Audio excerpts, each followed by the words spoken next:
Hi folks, this is Brian at HobbyLink Japan with another exciting episode of Boss Builds brought to you by HobbyLink Japan. And if you've been following along, you know that I've been building the 1/72nd scale Fujimi Type 10 main battle tank, which I don't have here today, so sorry tank fans. That'll be coming in upcoming episodes. Last time I did the fantastic 1/6 scale classic Predator from Hot Toys, which was not a model at all, nor a build, so we called that Boss Buys. But this time I did build something. And we were very lucky to get a pre-release test shot. Well, not really a test shot. This is the actual product, but a sample of Fine Mold's upcoming new Star Wars kit, the 1/72nd scale Naboo Starfighter. And here it is right here. We got this last week. I built it over the weekend, and now we're showing it to you. Today is actually February 16th, and according to Fine Molds, they are shipping out their stock of this kit on February 16th, so we should actually be getting this in stock here at HobbyLink Japan in the next couple days or so, and they should start shipping out within the next few days. So the kit is topical, it's coming now, and it should be heading out to our happy customers soon. So the Naboo Starfighter in 1/72nd scale by Fine Molds. Star Wars fans, modelers, of course, will know the Fine Molds name, as they have a great selection of fantastic Star Wars kits. Easy to build, the fit is fantastic, extreme detail, but they have basically it's the yardstick for any Star Wars model, if not science fiction models. If you know more about Fine Molds, you know they also have an excellent series of aircraft kits and armor kits, and all of their stuff is, the keyword to all of it is, it's just excellent. It's top quality molding, easy to build, fine detail. So here we have the 1/72nd scale Naboo Starfighter. The first thing you might think of, hey, it's small. Well, yes, even in the movie, which is of course Star Wars Episode 1, The Phantom Menace, it's a very small spacecraft. Well, it flies in the atmosphere and in space.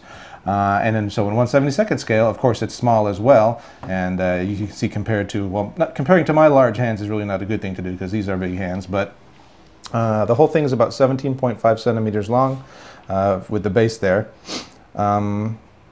So yeah, we got this last weekend. I built it over the weekend. It consists of 39 parts. The first impression I had when I started putting it together was the fit was just absolutely excellent.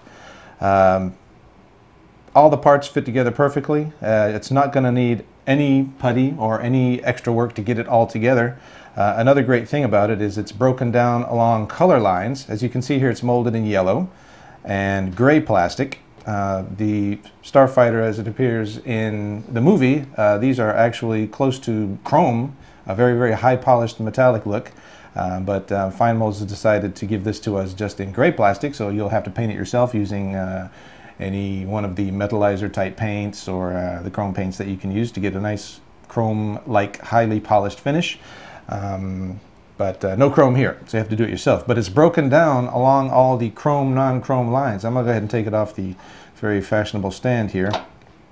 You see it just kind of the tail plugs in like that, and then it rests on these two little support mechanisms there.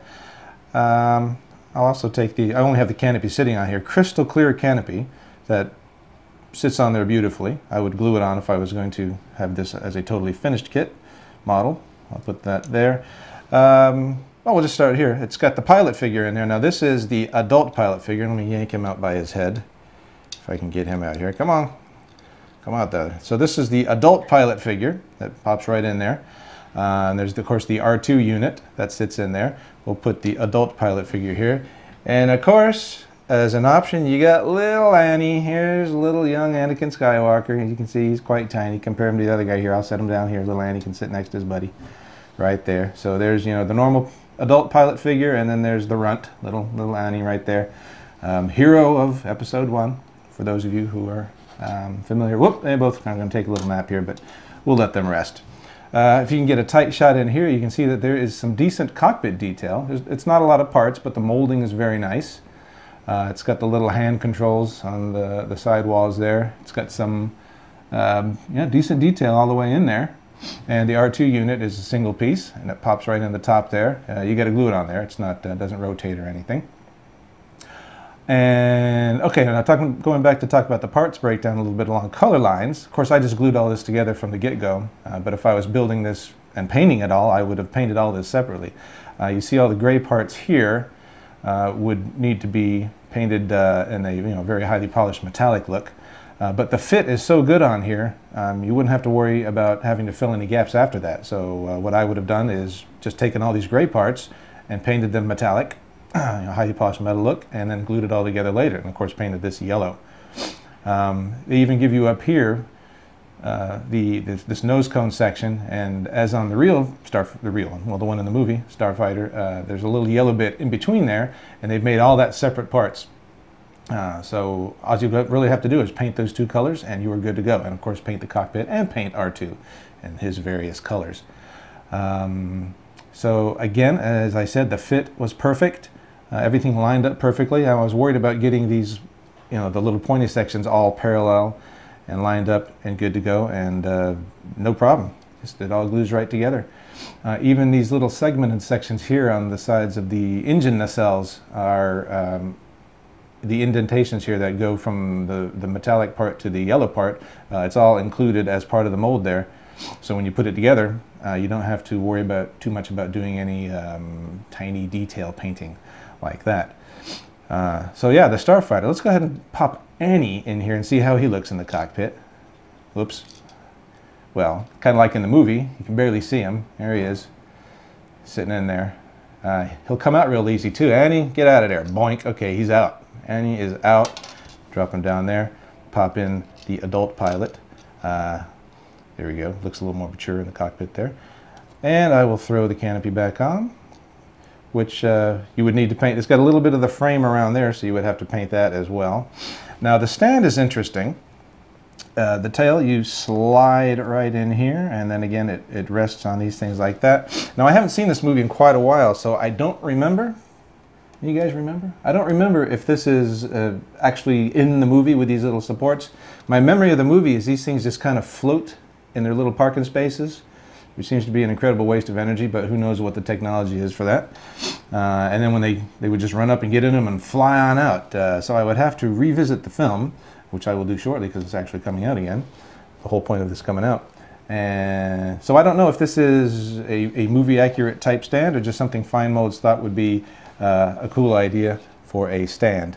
And since the kit itself is so small, I guess they were probably thinking they needed to have a little more plastic in the box.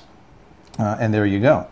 So, why is this coming out at this time? Well, as Star Wars fans knows, Lucas is putting out the Star Wars series in 3D.